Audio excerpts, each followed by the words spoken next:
Hi everyone မင်္ဂလာပါအဲ့တော့ propositions တွေကိုပေါ့နော် English လို့ရေးတဲ့အချိန်မှာဖြစ်ဖြစ်เนาะ English လို့ပြောတဲ့အချိန်မှာဖြစ်ဖြစ်မှန်မှန်သုံးဖို့အရေးကြီးတယ်အဲ့တော့ဒီမှာဆိုလို့ရှိရင်ဒီ sentence တွေမှာကအဲ့လို propositions သုံးတာလေးတွေမှားနေတာရှိတယ်လိုနေတာရှိတယ်အဲ့တော့တစ်ချက်တူတူကြည့်ရအောင်เนาะအဲ့တော့ဒီမှာဒီ sentence မှာဆိုလို့ရှိရင် she is good in English ဟုတ်လားအဲ့တော့ a နေရာမှာဘာဖြစ်ရမှာလဲဘာဖြစ်ရမှာလဲဆိုလို့ရှိရင် at ဖြစ်ရမှာ at at เนาะအဲ့တော့ she is good at English ဆိုတော့မှမှန်တယ်သူကဟာလားသူမက English စာမှာတော်တယ်ဆိုတဲ့အဓိပ္ပာယ်ပေါ့เนาะအဲ့တော့ဒီ English နေရာမှာတခြား subject တွေဖြစ်တဲ့ science တို့ math တို့အဲ့လိုမျိုး noun တွေလည်းထည့်လို့ရတယ်ပြီးတော့ဒီနေရာမှာဘာလုပ်လို့ရသေးလဲဆိုလို့ရှိရင် gerund လည်းသုံးလို့ရတယ်เนาะ she is good at speaking English အဲ့လိုလည်းရတယ် gerund ဆိုတာက verb ing ကိုပြောတာပေါ့နော်အဲ့တော့ဟုတ်ပြီ she is good at swimming ပေါ့ဟာလား gerund သုံးမယ်ဆိုလို့ရှင်အဲ့တော့ good at เนาะအတွဲလေးဖြစ်တယ်မတော်ဆိုလို့ရှင်တော့ bad ပေါ့နော်အဲ့တော့နောက်တစ်ခု I don't listen music much အဲ့တော့ဘာလဲဆိုလို့ရှင်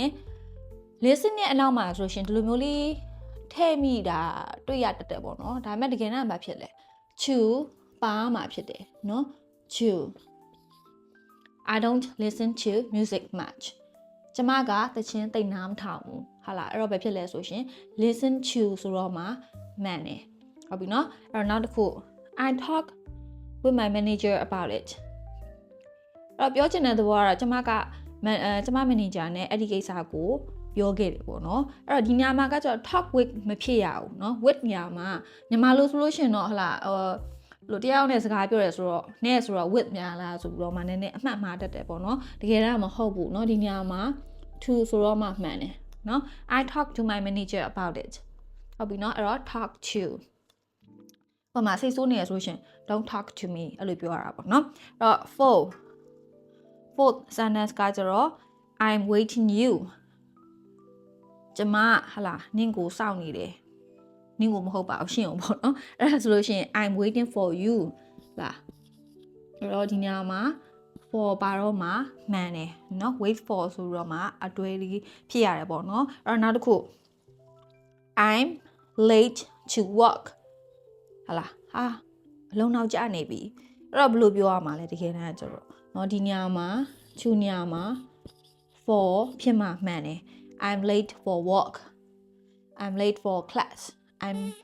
late for school เนาะ I'm late for the meeting เนาะအဲ့လိုတခုခုကို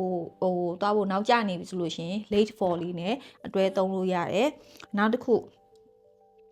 I'm sorry about being late အဲ့တော့ဟာ